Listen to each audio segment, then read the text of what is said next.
you takes place in Uzbekistan in the early 1940s. A young father, Mordechai Eliyahu Shvei, passes away, leaving behind a widow, Brunya, and 4 children, 3 sons, and a daughter who passed away shortly after he did. Despite the terrible times, Brunya continued with superhuman effort to educate her children, despite the terrible circumstances and overwhelming hunger. She knew sending her children to the state schools was not an option. The propaganda and indoctrination that they would receive in a Soviet school would be devastating. She heard from a visiting rabbi, Rabbi Eliezer Mishulavin, that there was a Chabad yeshiva in Samarkand. She pleaded with him to take her oldest son, Baruch Shalom, so that he could receive a formal Jewish education. After much pleading, he agreed. Soon after, she met Rabbi Mishulavin again, and she begged him, please take my second son to yeshiva in Samarkand. He was very, very hesitant. Her son did not have the necessary papers, and Rabbi Mishulavin was afraid that he would be caught. You took my first son, and he's learning Torah. What about my second son? What about my Isaac? Impossible, he told her sadly. He doesn't have identity papers. If I take him, it could be very, very dangerous. Aside from that, he's still very young, and he needs his mother. Young? Too young to receive a Jewish education? Is there really an age too young for that? She retorted. The next day, when Rabbi Mishulavin was about to board the train, she gave her son final instructions. Hide under the bench, and keep an eye on that rabbi, and stick with him. A final kiss, strong embrace, and she pushed her 11-year-old son onto that train a moment before the doors closed. The youngest son, Aharon Yaakov, followed in the same way when he was only 7 years old. But the separation from her last son was the most painful. He was holding on to his mother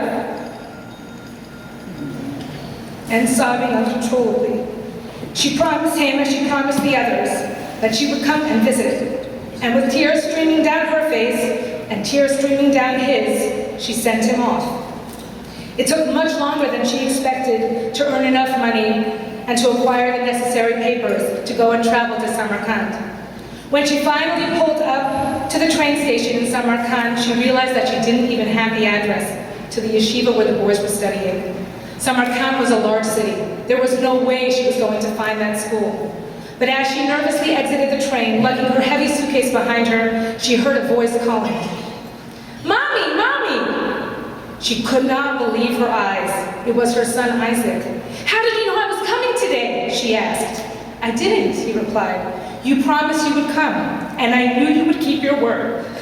So every day I come to see if you arrived."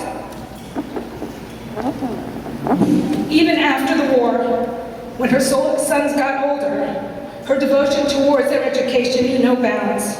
No work was too belittling for her so that she could acquire the necessary funds to send them to school.